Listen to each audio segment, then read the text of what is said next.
13 ஆண்டுகளுக்கு மேலாக தமிழகத்தின் ஒப்பற்ற வீடு மற்றும் மனை சார்ந்த அனைத்து தேவைகளுக்கும் சிறந்த ஒரே நிறுவனம் நிம்மதி ப்ராப்பர்ட்டி மேனேஜ்மெண்ட். தங்களின் தேவை எங்களின் சேவை. தொடர்புக்கு 7667008999. கட்சியை சேர்ந்தவங்களே சொல்றாங்க, நேற்று வாக்கு சேகரிச்ச ஒரு ஊர்ல நான் வந்து திமுக சேர்ந்தவன் தான், எனக்கு எந்த ஒரு நலத்திட்டமும் இந்த கட்சி மூலமா வரல, இந்த பையனை நான் நாம் தமிழருக்கு எங்க வீட்டில் 10 ஓட்டு உங்களுக்குன்னு சொல்லிட்டாங்க. அமைச்சராக இருந்து ஊழல் தான் அதிகமாக பண்ணியிருக்காங்களே தவிர மக்களுக்கு சேவை பண்ணலை. இப்போ எங்கே வாக்கு சேகரிக்க போனாலும் மக்கள் மத்தியில் அதிருப்தி தான் வந்துக்கிட்டு இருக்கு. இந்த 5 வருஷம் இவங்கள்ட்ட பட்டது போதும்னு அவங்கள்ட்ட பட்டது போதும் இவங்களையும் தேர்ந்தெடுக்கிறாங்க மாற்றி மாற்றி. ஆனால் இனிமே அடுத்து நாம் தமிழருக்கு தான் வாய்ப்பு கொடுக்கணும். இவங்க பண்ண ஆட்சியில் எங்களுக்கு எந்த ஒரு திருப்தியும் இல்லை, மக்களுக்கு அடிப்படை தேவையை பூர்த்தி செய்யாத அந்த அரசாங்கம் வேண்டாம். கீழ்மட்ட ஒரு குடும்பத்தில் உள்ள ஒரு பையன் கூட அரசியல் பேசுகிறேன், இந்த 1000 எங்கிருந்து வருது? நம்மளோட பணத்துல கேள்வி கேட்கறாங்க, எங்க இருந்து வருது? இந்த தொகுதியிலே நீங்க போகும்போது அந்த கேள்வி கேட்கறாங்க. அப்ப 10 லட்சம் கோடி கடன்ல இருக்கு நாடு. அப்ப இந்த கடன் யார் தலையில இருக்கு? ஒவ்வொரு குடிமகனோட தலையிலே இருக்கு. அந்த இலவசம் எங்களுக்கு வேண்டாம். 80 வயசு ஒரு அம்மாவுக்கு அவ்வளோ புரிதல் இருக்குன்னா இன்னும் நிறைய பேர் ஏன் இன்னும் டிஎம்கே ஏடிஎம்கேன்னு இருக்காண்டல்ல, நான் சுட்டு போட்டாலும் டிஎம்கே சுட்டு போட்டாலும் ஏடிஎம்கேங்கிறாங்க. கொள்கைகளை பாருங்க, அவங்க இலவசத்தையே சொல்லிட்டு இருக்கா. உங்க குடும்பத்திலையும் ஒரு பையன் படிச்சுட்டு வேலை இல்லாமல் இருப்பேன், நீங்க உங்க கட்சியை பார்க்கறது பிரச்சனை இல்லை, உங்களோட பிள்ளைக்கு வேலை கிடைக்குதா அதை பாருங்க. அதான் அந்த ஒன்றியம் மாவட்டம் அவங்க மட்டும்தான் முன்னேற்றமா இருக்காங்களே தவிர கீழே உள்ள மக்களுக்கு எந்த ஒரு முன்னேற்றமும் இல்லை. அண்ணன் எப்படி வெயிலையும் மழையிலையும் இந்த மக்களை திரட்டி செஞ்சுக்கிட்டு இருக்காங்களோ அவங்க வழி வந்த பிள்ளைகள் நம்மளும் எதுக்கும் பயப்பட மாட்டோம். மக்களை களத்தில் சந்திச்சோன்னா நம்ம செய்யக்கூடிய திட்டங்கள் அவங்களுக்கு நேரடியாக போய் சேரும். அவங்கள மாதிரி ஆள்களை திரட்டி வச்சு 100-200 பணம் கொடுத்து ஓட்டு கேட்குறவங்களில் நம்ம நாம் தமிழர் கட்சி பிள்ளைகள். மக்களை வீடு வீடாக சந்தித்து நம்மளோட கொள்கைகளை எடுத்து செல்லக்கூடிய பிள்ளைகள் நம்ம பிள்ளைகள்.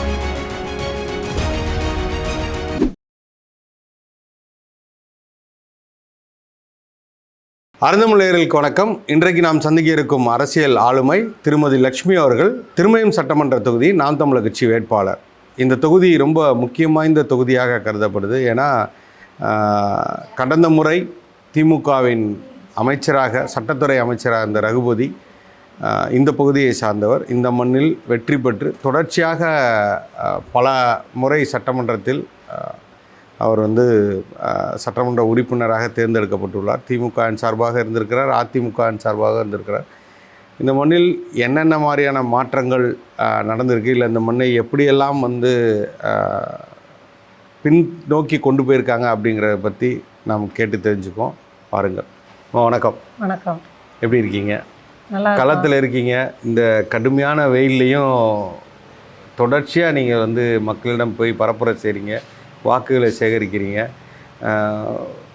எப்படி உங்களுக்கு தோணுது? மக்களை நேரடியாக களத்தில் பார்த்தோன்னா தான் நம்மளோட கொள்கைகளை கொண்டு போய் சேர்க்கலாம். நம்ம இருந்த இடத்துல இருந்து வாக்குகள் வாங்க முடியாது. நாம் தமிழர் கட்சி பிள்ளைகள் என்றைக்குமே இதை கண்டு பயப்பட மாட்டோம். அண்ணன் எப்படி வெயிலையும் மழையிலையும் இந்த மக்களை திரட்டி செஞ்சுக்கிட்டு இருக்காங்களோ அவங்க வழி வந்த பிள்ளைகள் நம்மளும் எதுக்கும் பயப்பட மாட்டோம். மக்களை களத்தில் சந்திச்சோன்னா நம்ம செய்யக்கூடிய திட்டங்கள் அவங்களுக்கு நேரடியாக போய் சேரும். அவங்கள மாதிரி ஆள்களை திரட்டி வச்சு 100-200 பணம் கொடுத்து ஓட்டு கேட்குறவங்களில் நம்ம நாம் தமிழர் கட்சி பிள்ளைகள். மக்களை வீடு வீடாக சந்தித்து நம்மளோட கொள்கைகளை எடுத்து செல்லக்கூடிய பிள்ளைகள் நம்ம பிள்ளைகள். இல்லை, இப்போ தொடர்ச்சியாக நீங்கள் களத்தில் நிற்கிறீங்க. அண்ணன் அவர்கள் பிப்ரவரி 21 அறிவித்தாங்க. ஆனால் அதுக்கு முன்புலேருந்தே நீங்கள் எல்லாருமே வேலையை ஆரம்பிச்சிட்டாங்க. நாம் தமிழர் கட்சி இந்த களத்தில் இருக்குது. திமுக ஒரு பலம் வாய்ந்த ஒரு வேட்பாளராக ஐயா ரகுபதி அவர்கள் இருக்காங்க. அந்த பக்கம் அதிமுக சேர்ந்த வைரமுனி இருக்காங்க. இவர்களை தாண்டி இந்த களத்தில் வெல்லக்கூடிய அளவுக்கு உங்களுக்கான வாய்ப்புகள் இருக்குன்னு நினைக்கிறீங்களா? நிறைய வாய்ப்புகள் இருக்குது. பலம் வாய்ந்தவன்னு நம்ம சொல்லவே முடியாது. ஐயா சட்டத்துறை அமைச்சராகவும் இருந்திருக்காங்க, கனிம வளத்துறை அமைச்சராகவும் இருந்திருக்காங்க. அமைச்சராக இருந்து ஊழல் தான் அதிகமாக பண்ணியிருக்காங்களே தவிர மக்களுக்கு சேவை பண்ணலை. இப்போ எங்கே வாக்கு சேகரிக்க போனாலும் மக்கள் மத்தியில் அதிருப்தி தான் வந்துக்கிட்டு இருக்கு. நிறைய இடங்களில் பிரச்சனை. இந்த பொன்னமராவதி ஏரியாவில் இப்போ ஒரு வாரத்துக்கு முன்னாடி வாக்கு சேகரிக்க போகும்போது அங்கே உள்ள மக்கள் 2 சமூகத்துக்கு இடையே பிரச்சனை நடந்திருக்கு. அதை ஐயா போகும்போது கேட்டிருக்கா, அதை பார்த்துக்கலாம் பண்ணிக்கலாம் அப்படின்னு சொல்லியிருக்காங்க. நம்ம அரிமளம் பகுதி மக்கள் ஐயா அமைச்சராக இருக்கும்போதே, பதவியில் இருக்கும்போதே இந்த மாதிரி தைல மர காடுகளை அகற்றுங்க, அது இருக்கிறதுனால நீர்வளம் குறைஞ்சி போச்சு, வனவிலங்குகள்லாம் ஊருக்குள்ளே வர ஆரம்பிச்சிருச்சு, அதை அழிச்சிட்டு அதற்கான மாற்று ஏற்பாடு நீங்கள் அமைச்சராக இருக்கும்போதே பண்ணுங்கன்னு சொல்லும்போது யாரும் என்னை தேடி வரக்கூடாது, நீங்கள் மனுவாக போய் நேரடியாக கொடுங்க, புதுக்கோட்டை மாவட்ட ஆட்சியர் அலுவலகத்தில் கொண்டே மனுவாக கொடுங்க, என்னை யாரும் பார்க்க வரக்கூடாதுன்னு சொல்லிட்டாங்களாம். இந்த மாதிரி இருக்காங்க. மக்கள் மத்தியில் அதிருப்தி தான் இருக்குது. அதனால் நமக்கு ஒன்றும் பயம் இல்லை, மக்கள் மத்தியில் நம்ம இருக்கோம், நமக்கு அவங்களுக்கு தெரியுது. அவங்களே சொல்கிறாங்க, திமுக கட்சியை சேர்ந்தவங்களே சொல்கிறாங்க, நேற்று வாக்கு சேகரித்த ஒரு ஊரில் நான் வந்து திமுக சேர்ந்தவன் தான், எனக்கு வந்து எந்த ஒரு நலத்திட்டமும் இந்த கட்சி மூலமாக வரல, இந்த பையனை நான் நாம் தமிழருக்கு எங்கள் வீட்டில் 10 ஓட்டு உங்களுக்குன்னு சொல்லிட்டாங்க. என்ன சொல்கிறீங்க? ஆச்சரியமாக இருக்கு. அதாவது நாங்கள் தான் பெண்களுக்கான கட்சி, மக்கள் எல்லாம் பேரெழுச்சியாக எங்களை நோக்கி வர்றாங்க, பல திட்டங்களை நாங்கள் வந்து செயல்படுத்திருக்கோம்னு சொல்கிறாங்க, ஆனால் திட்டம் இன்னும் வந்து சேரலன்னே சொல்கிறாங்க. ஆமாம், பெண்களுக்கான முன்னேற்றம் பண்ணுறவங்கன்னா திமுக அதிமுக வேணா சும்மா வாயால் சொல்லிகிட்டு இருக்கலாம். சுதந்திரம் அடைஞ்சு இத்தனை ஆண்டு காலத்தில் இது நாள் வரைக்கும் எந்த ஒரு பெண் வேட்பாளரையும் நிறுத்தலை. இந்த 2 திராவிட கட்சிகளையும் முதல் பெண் வேட்பாளருங்கிற பெருமை எனக்கு இருக்குது. அப்படிங்களா? இந்த தொகுதியை திருமயம் தொகுதியை பொறுத்த அளவுலையும் இந்த 2 திராவிட கட்சிகளும் இது நாள் வரைக்கும் எந்த ஒரு பெண் வேட்பாளரையும் நிறுத்தலை, முதல் பெண் வேட்பாளர். ஆனால் அவங்க 2 பேரும் சொல்கிறது, முதல்ல சொல்கிறது நாங்கள் பெண்களுக்கு முன்னுரிமை கொடுப்போம், நாங்கள் வந்தால் பெண்களுக்கு முன்னுரிமை கொடுப்போம்னு சொல்கிறாங்க. ஆனால் திருமயம் தொகுதியில் பெண்கள் வாக்கு தான் அதிகம், அப்புறம் அவங்க பெண்களுக்கு முன்னுரிமை கொடுக்கல, ஒரு கேள்வியாகவே இருக்குது. ஆனால் மக்கள் வந்து இப்போ அதிமுக பார்த்துருக்காங்க, திமுக பார்த்துருக்காங்க, அதுக்கான மாற்றாக நாம் தமிழர் கட்சியை பார்க்குறாங்கன்னு நினைக்கிறீங்களா? இல்லை இடையில இன்னொரு கட்சி புதுசாக உதயமாக இருக்குது, அப்போ 2 மாற்றாக அவங்க இருக்கும்போது நாம் தமிழர் கட்சியை தேர்ந்தெடுக்கான காரணம் என்ன? அந்த 3வது கட்சியாக பக்கா மாசை வந்து நம்ம எடுத்துக்கவே கூடாது. கொள்கை இல்லை, கோட்பாடு இல்லை, நடிகர் அவரோட நடிப்பு திறமை அதை வேணால் அவங்க பார்க்கலாம், அந்த ரசிகருக்காக அவங்க கூட்டம் சேரலாமே ஒழிய நாம் தமிழர் கட்சியை பொறுத்த அளவில் கொள்கைகள் மக்களுக்கு ரொம்ப பிடிச்சிருக்கு. 1000, 2000, 2500 இந்த இலவசங்களுக்கு மத்தியில் நான் கொடுக்குறேன் தரமான கல்வி, தரமான மருத்துவம், பாதுகாக்கப்பட்ட குடிநீர், இதை இலவசமாக தரக்கூடிய ஒரு கட்சி நம்மளுக்கு வேணும். இந்த 5 வருஷம் இவங்கள்ட்ட பட்டது போதும்னு அவங்கள்ட்ட பட்டது போதும் இவங்களையும் தேர்ந்தெடுக்கிறாங்க மாற்றி. ஆனால் இனிமே அடுத்து நாம் தமிழருக்கு தான் வாய்ப்பு கொடுக்கணும். இவங்க பண்ண ஆட்சியில் எங்களுக்கு எந்த ஒரு திருப்தியும் இல்லை, மக்களுக்கு அடிப்படை தேவையை பூர்த்தி செய்யாத அந்த அரசாங்கம் வேண்டாம், மக்களை நேரடியாக களத்தில் சந்திக்கிறதுனால தான் இதெல்லாம் நம்ம தெரிஞ்சுக்க முடியுது. நாம் தமிழர் கட்சி மேலே விருப்பமாக இருக்காங்க, ஆனால் அவங்களோட கருத்துக்களை தெரிஞ்சுக்கிறோங்கிறது நம்ம அந்த டோர் டு டோர் துண்டறிக்கை கொடுக்குறோம்ல, அப்போ அவங்க கருத்துக்களை நம்மகிட்ட பரிமாறிக்கிறாங்க. நாம் தமிழர் வெல்லும். 2021 11,200 வாக்குகளுக்கு கிட்டத்தட்ட வாங்கியிருக்காங்க இந்த பகுதியில் போட்டியிட்ட சிவராமன் நினைக்கிறேன். இந்த முறை நாம் தமிழர் கட்சியை நோக்கி எல்லா வாக்காளர்களும் வருவதற்கு நாம் தமிழர் கட்சி என்ன, இப்போ 2021க்கு அப்புறம் இன்றைக்கி 26 5 ஆண்டுகள் நாம் தமிழர் கட்சி வென்று சட்டசபைக்கு போகல, ஆனால் நாம் தமிழர் கட்சி களத்தில் இருந்ததுன்னு சொல்கிறாங்க, நாங்கள் தான் மாற்றுன்னு சொல்கிறாங்க. இந்த தொகுதியை பொறுத்திருக்கும், திருமயம் தொகுதியை பொறுத்திருக்கும், என்னென்ன மக்களோடு இருந்து மக்களுக்காக பணியாற்றுறதுன்னா நாம் தமிழர் கட்சி என்னன்னு சொல்லுவீங்க? இப்போ இதை வைத்து தானே நீங்கள் வாக்கு கேட்க முடியும். ஆமாம், நம்ம வந்து வெற்றியோ தோல்வியோ என்றைக்குமே அதை நம்ம பொருட்படுத்த மாட்டோம். மக்களுக்கு என்றைக்குமே சேவை செஞ்சுக்கிட்டே இருப்போம். அவங்கள ஜெயிக்க வச்சாலும் செய்வோம், நம்ம தோல்வி அடைஞ்சாலும் செய்வோம். அப்படி நம்ம அண்ணன் சிவராமண்ணனுக்கு அப்புறம் நாங்கள் களத்தில் சந்தித்த விஷயங்கள் என்னென்னா, சாராய கடையை மூடுறது. காரையூரில் ஒரு சாராய கடை திறக்கிற முடிவில் இருந்துட்டாங்க. அதை போய் நாங்கள் எல்லோரும் நாம் தமிழர் கட்சி பிள்ளைகள் எல்லோரும் போராட்டம் நடத்தி அதை திறக்க விடாமல் பண்ணிட்டோம். அடுத்து ஆலம்பட்டியில் ஒரு மதுக்கடையை மூட வச்சுட்டோம். இதுபோல் பல மதுக்கடைகளை அரிமளம் எல்லா இடங்கள்லையும் உள்ள மதுக்கடைகளை நம்ம நாம் தமிழர் கட்சி பிள்ளைகளோட போராட்டத்தின் முன்னெடுத்ததுனால அதெல்லாம் மூட வச்சுட்டோம். அடுத்து கனிம வள கொள்ளை நம்ம ஊருக்கு அருகில், நான் என்னோடய ஊர் கீழாநிலைக்கோட்டை, எங்கள் ஊருக்கு அருகில் மணல் கொள்ளை அதிகமாக இருந்துச்சு. அதை மக்கள் போராட்டமாக ஆற்று மணல் மக்களே தடுத்து நிறுத்தும் போது அவங்க மேலே திருப்பி வழக்கு. அப்போ ஒரு ஊரையே ஒருத்தர் வந்து கைக்கில் வச்சுக்கிட்டு ஒரு ஊரையே அவர் எதிர்த்தார் மணல் கொள்ளையை. அதை இவங்க வேறு யாரும் பண்ண முடியாது, நாம் தமிழர் கட்சி மட்டும் வந்தால் தான் பண்ண முடியும்னு நம்மள்ட்ட வந்தாங்க. நம்ம நோட்டீஸ் அடித்து எல்லா இடத்துலையும் ஒட்டி கட்சியாக நின்று நோட்டீஸ் ஒட்டி அதை போராட்டமாக நடத்தி அதை தடுத்துட்டோம். இப்போ அந்த மணல் அள்ளுறதை நிப்பாட்டிட்டாங்க. அது இல்லாமல் நம்ம பகுதியில் தைல மரக்காடுகள் அதிகம். அதில் ஒரு சில பகுதிகளில் தைல மரக்காடுகளை அகற்ற சொல்லி போராட்டம் நடத்துனதுனால இன்றைக்கி அதில் பல மர கன்றுகள் நட்டுருக்காங்க. நட்டு இப்போ ஒரு 6 மாதம் ஆச்சு.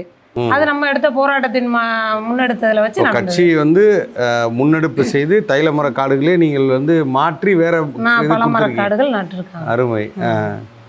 நாம் தமிழர் கட்சி வேற என்ன மாதிரியெல்லாம் மக்களோடு நின்று மக்களுக்காக சேவை செய்தெல்லாம் இப்போ வாக்குகள் கேட்டு போகும்போது நீங்கள் வந்து என்ன செஞ்சீங்கன்னு கேட்பாங்க இல்லையா? சுதந்திரபுரத்தில் ஒரு பையன் அடிபட்டு உயிருக்கு ஆபத்தான நிலையில் இருக்கும்போது இந்த பையன் வந்து மாற்றுக் கட்சி, இந்த கட்சி நம்ம சொல்ல விரும்பலை, அவனுக்கு ரத்தம் கொடுக்க யாரும் முன் வரல, அவசர நிலையில் இருக்காப்புல. அப்போ நம்ம நாம் தமிழர் கட்சியில் உள்ள ஒரு பையன், அவங்க என்ன கட்சியாக இருந்தாலும் இருக்கட்டும், உயிருக்கு போராடிட்டு இருக்காரு. அம்மா குறிஞ்சிக்கோடை பாசறைக்கு தகவல் தெரிவித்து இந்த பையனுக்கு இன்னும் ரத்தம் வேணும்னு சொன்னாங்க. அதை நம்ம உறவுகள் போய் கொடுத்து அவருக்கு பொழைச்சி வந்துட்டாரு. அன்றைக்கி வாக்கு சேகரிக்க போனோம். அந்த பையனே வந்து இன்னைக்கு நான் உயிரோட வந்து இன்னைக்கு உங்கள் முன்னாடி நீங்கள் வர்றவங்களை வாங்கன்னு கூப்பிட்றேன்னா அதுக்கு உங்கள் உறவுகள் கொடுத்த ரத்தம் என் உடம்புல ஊடுது. அதனால் எங்கள் அம்மா அப்பா நாங்கள் 3 பேரும் உங்களுக்கு தான் வாக்கு செலுத்துவோம்னு சொன்னாங்க. இது வந்து பொய் கிடையாது, இது உண்மை. எனவே நாம் தமிழர் கட்சி பிள்ளைகள் எனக்கும் பொய் சொல்ல மாட்டோம், உண்மையை மட்டும்தான் பேசுவோம். அருமை. இப்போ எல்லாரும் வந்து ஒரு கொள்கையை சொல்லி கோட்பாடை சொல்லி வாக்குகளை சேகரிச்சிருக்காங்க. ஒரு பக்கம் வந்து வெறும் இலவசம் கொடுக்குறாங்க. 2000 கொடுக்குறேன், 5000 கொடுக்குறேன், 2500 கொடுக்குறேன், இன்றைக்கி 8000 ரூபா டோக்கன் கொடுக்குறேன். இப்போ மக்கள் வந்து ஒரு வறுமையில் இருக்கும்போது எல்லாரும் அதை நோக்கி தானே போகிறாங்க. யாராவது ஏதாவது கொடுத்துட மாட்டாங்களா, இலவசங்கள் கொடுக்க மாட்டாங்களா? இன்றைக்கி கட்சி ஆரம்பிக்கிறவருக்கு முதற்கொண்டு இலவசம் சொல்கிறாரு. ஒருத்தர் ஆண்களுக்கும் பஸ்ஸில் ஃப்ரீயாக போகலாம், இலவசமாக பயணம் செய்யலாங்கிறாரு. இன்னொருத்தர் வந்து நீங்கள் கல்யாணம் பண்ணுங்கள், உங்களுக்கு நான் தாலி கொடுக்குறேங்கிறாரு. ஒரு பிள்ளை பிறந்துச்சா அதுக்கு மோதிரம் கொடுக்குறேங்கிறாரு. இப்படி ஒவ்வொருத்தரும் மாறி மாறி மாறி இலவசங்களை கொடுக்கும்போது மக்கள் மனநிலை வந்து அந்த நோக்கி தானே போகும். அரசியல் புரிதல் இல்லாமல் இருக்கும்போது அவங்களுக்கு இலவசத்தை வாங்கிட்டு இருந்தாங்க. இப்போ அண்ணனோட பேச்சை கேட்க ஆரம்பிச்சுட்டு இந்த இலவசம் எங்கேருந்து வருது? ஒரு அடிப்படை ஒரு கீழ்மட்ட ஒரு குடும்பத்தில் உள்ள ஒரு பையன் கூட அரசியல் பேசுகிறேன், இந்த 1000 எங்கேருந்து வருது? நம்மளோட பணத்துல கேள்வி கேட்குறாங்க, எங்கேருந்து வருது? இந்த தொகுதியிலேயே நீங்கள் போகும்போது அந்த கேள்வி கேட்குறாங்க. அப்போ 10 லட்சம் கோடி கடனில் இருக்கு நாடு. அப்போ இந்த கடன் யார் தலையில் இருக்குது? ஒவ்வொரு குடிமகனோட தலையிலே இருக்குது. அந்த இலவசம் எங்களுக்கு வேண்டாம். எத்தனையோ இளைஞர்கள் படிச்சுட்டு வேலை இல்லாமல் இருக்காங்க. உள்ளூர் இப்போ இந்த ஊரில் என்ன வளம் அதிகமாக இருக்கோ அந்த வளத்தை பயன்படுத்தி ஒரு தொழிற்சாலை அமைங்க, வேலை வாய்ப்பை கொடுங்க அப்படின்னு தான் மக்கள் கேட்குறாங்க. இதை யாரும் எதிர்பார்க்கல. இந்த இலவசம் அவங்களுக்கு வேண்டாம். உண்மையாக அந்த இலவசத்தை வந்து மக்கள் ஏற்றுக்கலாங்கிறீங்க? ஆமாம். நேற்று ஒரு அம்மா அவங்களுக்கு 80 வயசு இருக்கும், அம்மா விவசாயிக்கு ஓட்டு போட்டுருங்க, ஒரு மாற்றம் வேணும் அப்படிங்கிறேன். என்னம்மா 500 1000 கொடுத்து மக்களை சிந்திக்க விடாமல் பண்ணியிருக்காங்க, நீங்கள் வந்து விவசாயிக்கு ஓட்டு கேட்குறீங்க, கண்டிப்பாக உங்களுக்கு போடுவான். ஸோ முதியோருக்கும் அந்த புரிதல் இருக்கு அந்த அளவுக்கு மக்கள் இந்த தடவை மாற்றம் இருக்கு. ஏன்னா ஆடு மாடு மேய்ச்சிக்கிட்டு இருக்காங்க, அவங்கள்ட்ட தான் ஓட்டு கேட்டோம். அவங்க நம்ம அவங்களை வந்து படிப்பறிவு இல்லாதவங்க, அவங்க படிச்சுட்டு அதெல்லாம் சொல்ல போறதில்லை. ஆடு மாடு மேய்த்தால் அரசு வேலைங்கிறது பேப்பர் படிச்சாவே அவங்களுக்கு தெரியும். நம்ம விளம்பர வண்டி முன்னாடி போகுது, பின்னாடி வேட்பாளர் வண்டி வருது, இடையில தான் அந்த அம்மாவை சந்திச்சு இந்த கோரிக்கையை சொல்லும்போது ஆடு மாடு மேய்ச்சா அரசு வேலைன்னு சொல்கிறது உங்கள் அண்ணன் செந்தமிழன் சீமான் தான். அவங்க அப்படி சொல்லலை, உங்கள் நாம் தமிழர் கட்சி தான். அந்த தம்பிக்காக நாங்கள் உங்களுக்கு ஓட்டு போடுறோம், இந்த விவசாயிக்காக, விவசாய சின்னத்துக்கு அப்படின்னா அது கேட்கும்போதே நமக்கே ஒரு புல்லரிப்பாக இருக்குது. 80 வயசு ஒரு அம்மாவுக்கு அவ்வளோ புரிதல் இருக்குன்னா இன்னும் நிறைய பேர் ஏன் இன்னும் டிஎம்கே ஏடிஎம்கேன்னு இருக்காண்டல்ல. நான் சுட்டு போட்டாலும் டிஎம்கே, சுட்டு போட்டாலும் ஏடிஎம்கேங்கிற கொள்கைகளை பாருங்கள். அவங்க இலவசத்தையே சொல்லிக்கிட்டு இருக்கா. உங்கள் குடும்பத்துலேயும் ஒரு பையன் படிச்சுட்டு வேலை இல்லாமல் இருப்பேன், நீங்கள் உங்கள் கட்சியை பார்க்குறது பிரச்சனை இல்லை, உங்களோட பிள்ளைக்கு வேலை கிடைக்குதா அதை பாருங்கள். அதை அந்த ஒன்றியம் மாவட்டம் அவங்க மட்டும்தான் முன்னேற்றமாக இருக்க ஆளே தவிர கீழே உள்ள மக்களுக்கு எந்த ஒரு முன்னேற்றமும் இல்லை. நாம் தமிழர் கட்சி நீங்கள் வென்று சட்டமன்றத்துக்கு சென்றால் இந்த தொகுதியை பொறுத்த வரைக்கும் என்னென்ன மாற்றங்கள் செய்வீங்க? அதை தாண்டி நீங்கள் மக்களுக்காக நாம் தமிழர் கட்சியாக செய்யக்கூடிய இந்த தேர்தல் வெற்றிக்கு அப்புறம் செய்யக்கூடிய விஷயங்கள்லாம் என்னென்னு சொல்லுங்கள். முதல்ல பெண் பிள்ளைகளுக்கு பாதுகாப்பு. இப்போ இருக்க சிசிடிவி கேமரானா குற்றம் நடந்ததுக்கு அப்புறம் யார் தப்பு பண்ணா அவனை கண்டுபிடிச்சி தண்டனை கொடுக்கறது இல்லாமல் அட்வான்ஸாக ஏஐ இன்டகிரேட்டட் சர்வேலன்ஸ் சிஸ்டம், அந்த அட்வான்ஸ் முறையில் சிசிடிவி கேமராவை பொருத்தி அந்த இடத்துல ஒரு குற்றம் நடக்குதுன்னா அதை டிடெக்ட் பண்ணி நம்ம அலர்ட் கொடுக்குற மாதிரி அந்த மாதிரி தொழில்நுட்பத்தை கொண்டு வரணும் நம்ம திருமயம் தொகுதியில். அதற்காக நம்ம திருமயம் தொகுதியிலே படித்த இளைஞர்கள் நிறைய பேர் இருக்காங்க. அவங்களுக்கு வேலைவாய்ப்பு கொடுத்த மாதிரி இருக்கும், பெண் பிள்ளைகளுக்கு பாதுகாப்பை உறுதிப்படுத்தினதாகவும் இருக்கும். இது மட்டும் இல்லாமல் பெண்களுக்கு இன்னும் என்னென்ன முறையிலெல்லாம் பாதுகாப்பு செய்யணுமோ திருமயம் தொகுதிக்கு நான் வெற்றி பெற்றால் கண்டிப்பாக அதெல்லாம் செய்வேன். அடுத்து இளைஞர்களுக்கு தனித்திறன் மேம்பாடு. இப்போ கிராமத்தில் உள்ள பிள்ளைங்க இந்த பள்ளிக்கு போங்க அவ்வளோதான், அது ஒரு சிலம்பம் கற்றுக்கணுமோ பரதம் இசை எல்லாத்துலேயும் ஆசை இருக்கும், வெளியில் போக முடியாது. ஏன்னா அந்த இப்போ இதுக்கு முன்னாடி சொன்ன பெண் பிள்ளைகளுக்குள்ள பிரச்சனை. அதனால் அம்மா அப்பாவே அனுப்ப மாட்டாங்க. உங்களை வெளியில் அனுப்ப பயமாக இருக்குது, போனால் காரைக்குடி போகணும், இந்த மாதிரி நகரத்தை நோக்கி போகணும். கிராமத்தில் உள்ள பிள்ளைகள் அந்த தனித்திறன் மேம்பாட்டுக்கு அந்த மாதிரி உள்ளதுகளுக்கு கிராமத்திலேயே அதற்கான கூடங்கள் அமைத்து அதை சட்டமன்ற தொகுதி நிதியிலிருந்தே அவங்களுக்கான அனைத்து பயிற்சி வகுப்புகளும் செய்து தரப்படும்.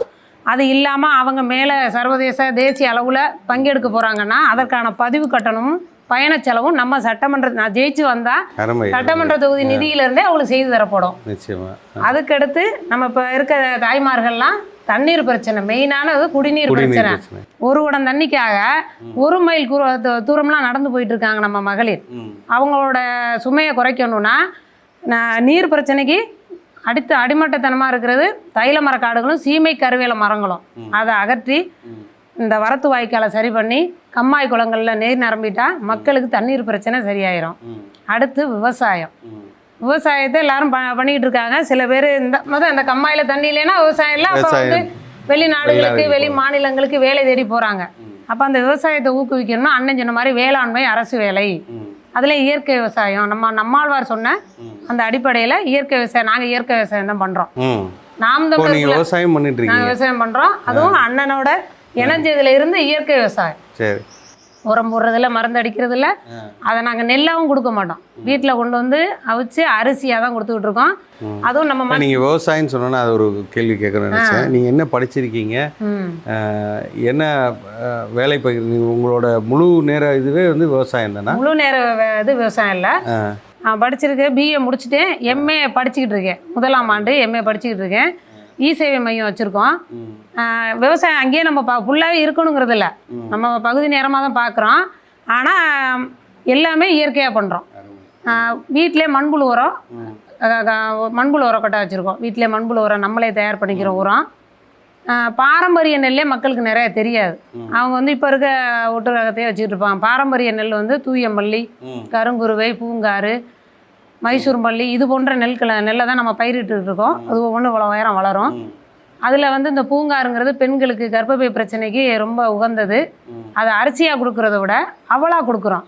அதை நம்ம கடையிலே வச்சு ஒரு தொழிலாக பண்ணிகிட்டு இருக்கோம். மக்கள் மத்தியில் நல்ல வரவேற்பு. இல்லை, அதான் என்னென்னா நாம் தமிழர் கட்சி மீது ஒரு குற்றச்சாட்டு வைக்கிறாங்கல்ல. இப்போ கற்காலத்துக்கு எடுத்துகிட்டு போகிறாரு, விவசாயம் ஆடு மாடு மேய்த்தல் அப்படிங்கிறது வந்து படிக்கிறத விட்டு குலத்தொழில் மாதிரி எல்லாத்தையும் கொண்டு போகிறாரு, இந்த கட்சி வந்து பின்னோக்கி இழுத்துட்டு போகுதுங்கிற மாதிரி ஒரு குற்றச்சாட்டை வைக்கிறாங்க இல்லையா? எனக்கு உண்மையான வியப்பாக இருக்குது. நீங்கள் பேசும்போது சொன்னீங்க ஆர்டிஃபிஷியல் இன்டெலிஜென்ஸை பற்றி பேசுனீங்க, அப்புறம் வந்து தனித்திறன் மேம்பாடை பற்றி பேசுகிறீங்க. இதெல்லாம் மக்களிடம் வந்து ஒரு பெரிய தாக்கத்தை ஏற்படுத்தும்னு நினைக்கிறேன். நாம் தமிழர் கட்சி மீது வந்து எல்லாமே வந்து அவங்க பேசுகிறது எல்லாமே வந்து எப்படி சொல்கிறது, நடைமுறைக்கு ஒவ்வாத பேசுகிறாங்க அப்படிங்கிற மாதிரிலாம் ஒரு கருத்து இருக்குது.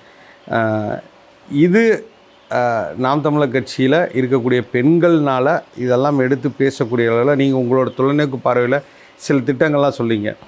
இதை தாண்டி நாம் தமிழர் கட்சியின் கொள்கையாக, நாம் தமிழர் கட்சியின் உறுதிமொழியாக ஆட்சிக்கு வந்தவுடன் என்னென்ன வேறு வகையான மாற்றங்கள்? இப்போ ஒரு உதாரணத்துக்கு நான் சொல்லணும்னா, எங்களுக்கெல்லாம் வேலை வாய்ப்பு இல்லாமல் போயிடும் நாம் தமிழர் கட்சி வந்தால் அப்படின்னு யார் பயப்படுறாங்கன்னா, இந்த ஃபேக்ட்ரியில் வேலை பார்க்குறவங்க, தொழிற்சாலையில் இருக்கிறவங்க, இவங்கெல்லாம் வந்து பயப்படுறாங்க. அப்போ இவங்களுக்கெல்லாம் நீங்கள் என்ன சொல்ல விரும்புகிறீங்க? யாரும் பயப்படணும்னு அவசியம் இல்லை. அதான் முதவே சொல்கிறோம், உள்ளூர் வளங்களை அடிப்படையாக வைத்து இயற்கைக்கு எதிராக உள்ள எந்த ஒரு தொழிற்சாலையும் அமைக்க மாட்டோம். இயற்கைக்கு ஆதரவாக இருக்க தொழிற்சாலையை தான் அமைப்போம். படித்தவர் படிக்காதவர் எல்லாருக்கும் வேலை. அதுக்காக படிக்காதவருக்கு மட்டும்தான் வேலை, படித்தவங்களுக்கு வேலை இல்லைன்னா எல்லாருக்கும் அதில் வேலை கொடுப்போம். எரிஞ்சிக்கிட்டு இருக்க பிரச்சனையில் எரிக்க முடியாத பிரச்சனை குப்பை. அந்த குப்பையை நம்ம வந்து சரி செஞ்சு குப்பை இல்லாத திருமயம் தொகுதியாக மாற்றி கொடுப்போம். அடுத்து கனிம வள கொள்ளையை தடுப்போம், இயற்கை வளங்களை மீட்டெடுப்போம். நிறைய விஷயங்கள் இருக்குது. நீங்கள் மக்களுக்கு கடைசியாக என்ன சொல்ல விரும்புங்க? இதன் மூலியமாக நீங்கள் பார்த்து சொல்லலாம். மக்கள் ஏன் உங்களுக்கு திருமதி லக்ஷ்மியாக உங்களுக்கு வாக்களித்து வெல்ல வைக்க வேண்டும் அப்படின்னு? சமூகத்தின் மீது கொண்ட அக்கறையினால் தமிழ் தேசிய கொள்கையால் ஈர்க்கப்பட்டு நான் உங்கள் முன் வேட்பாளராக நிற்கின்றேன். நான் உங்கள் லட்சுமி சீனிவாசன், திருமயம் சட்டமன்ற தொகுதி வேட்பாளர். இப்போ வந்து மக்கள் வந்து நீங்கள் இந்த 2 திராவிட கட்சிகள்கிட்டையுமே பார்த்துருப்பீங்க உங்களோட ஆட்சி மாற்றத்தை. அவங்களுக்கு வேண்டியவங்களுக்கு மட்டும்தான் அனைத்து அதிகாரங்களும் கிடைக்கும். கீழே உள்ள அடிமட்ட மக்களுக்கு எதுவுமே போய் சேராது. அந்த எல்லா மக்களுக்கும் எல்லா வசதியும் கொண்டு போய் சேர்ப்பது இந்த நாம் தமிழர் கட்சி பிள்ளைகளால் மட்டும்தான் முடியும். அதனால் மக்கள் எல்லோரும் விவசாய சின்னத்திற்கு வாக்களியுங்கள். நன்றி. இவ்வளோ நேரம் எங்களோட கேள்விகளுக்கு மிகவும் ஆழமாகவும் சிந்திக்கக்கூடிய விஷயங்களையும் பலவற்றை பேசுகிறீங்க. உங்களோட வெற்றிக்கு எங்களோட வாழ்த்துக்கள். நன்றி. நன்றி.